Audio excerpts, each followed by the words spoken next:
ટીકા થાય એ તો આપણા જીવિત હોવાની નિશાની છે, બાકી વખાણ તો મૃત્યુ પછી થવાના જ છે. જેણે પોતાનો સમય ખરાબ જોયો છે એ વ્યક્તિ કોઈ દિવસ બીજાનું ખરાબ નહીં કરે.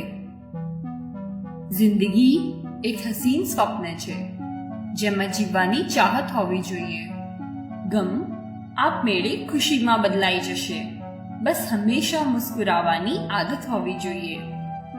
રૂપિયાની ભૂખ એવી હતી કે કમાવા માટે લાગી ગયા. રૂપિયા તો મળ્યા, પણ હાથમાંથી સંબંધો બધા છૂટી ગયા. બાળકો સાથે રહેવાનો સમય ન મળ્યો, પણ જ્યારે સમય મળ્યો ત્યારે બાળકો જ રૂપિયા કમાવવા નીકળી ગયા. અમીરી એટલે પોતે કૂતરા, બિલાડા અને પોપટ પાળે અને એમના છોકરાઓને બીજું કોઈક પાળે. અડધી રાત્રે જેમ દિવસ બદલાઈ જાય છે તેમ માણસના વાણી, વર્તન અને વ્યવહાર પણ બદલાઈ જાય છે. સમયની સાથે અભિવ્યક્તિની જગ્યા અને સ્વાર્થ પૂરો થતા સંબંધ પણ બદલાઈ જાય છે. નસીબદાર એ વ્યક્તિ નથી જેનું નસીબ સારું છે. ખરેખર નસીબદાર તો એ વ્યક્તિ છે જે તેના નસીબથી ખુશ છે.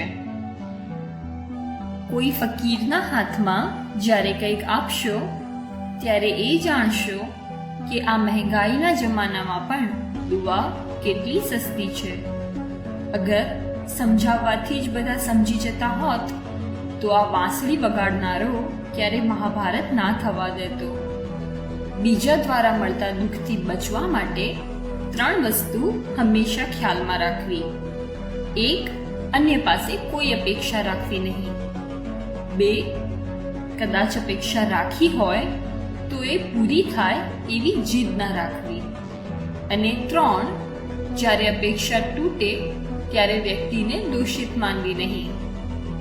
હજુ ઘણો સમય છે એમ માની કોઈ પણ કાર્ય કરવામાં એટલું પણ ના વિચારાય કે સમય ખુદ આવીને કહે કે હવે ઘણું મોડું થઈ ગયું. એવું ક્યારેય ન માનતા કે તમને જે કાંઈ મળ્યું છે તે તમારી આવડત, હોશિયારી કે ચાલાકીથી મળ્યું છે. નજર દોડાવશો તો તમારા જેવા હોશિયાર લોકો ઘણા દેખાશે જેમને આ બધું નથી મળ્યું. સારા સંસ્કાર કોઈ મોલમાંથી નથી મળતા, પરંતુ પરિવારના માહોલમાંથી મળે છે. જેણે તમને મોટા કર્યા એમની સામે ક્યારેય મોટા ન થતા. પહેલા લોકો લાગણીશીલ હતા, સંબંધોને કોઈ પણ ભોગે નિભાવતા. પછી લોકો પ્રેક્ટિકલ થયા અને સંબંધોમાંથી ફાયદો ઉઠાવતા થયા. હવે લોકો પ્રોફેશનલ છે, સંબંધ ત્યાં જ બનાવે છે જ્યાંથી ફાયદો ઉઠાવી શકે. સંબંધોને સાચવી લેજો. નાના મોટા ઝઘડા થાય તો જતું કરવાનું રાખો, નહીતર વટમાં ને વટમાં એ વ્યક્તિને ખોઈ ના બેસતા જે તમારા દિલની નજીક હોય. સરળ ભાષામાં સ્ત્રી એટલે અગરબત્તી, જેમાં આગ પણ છે, ધીરજ પણ છે, સહનશીલતા પણ છે અને પોતાની જાતને ધીમે ધીમે બાળી સમગ્ર પરિવારને સુગંધિત કરવાની તાકાત પણ છે. જિંદગી ક્યારેક એવા પાના પણ ઉથલાવે છે જે પાના આપણે જાણે જોઈને ફેરવી નાખ્યા હોય છે. ઓળખાણ ક્યાં હતી આપણી કોઈની? આ તો કુદરતની ભલામણ છે કે વગર સરનામે લાગણીના તાતણે આપણે સૌ બંધાતા ગયા. હાથ ભલે ખાલી રાખજે ભગવાન, પણ મારું દિલ મારા સ્નેહીજનો માટે છલોછલ ભરેલું રાખજે. મારી નજીક કોઈ ના આવે તો કાંઈ નહીં, પણ મારા નજીક આવેલું કોઈ મારાથી દૂર ન જાય એવો સંબંધ કાયમ રાખજે.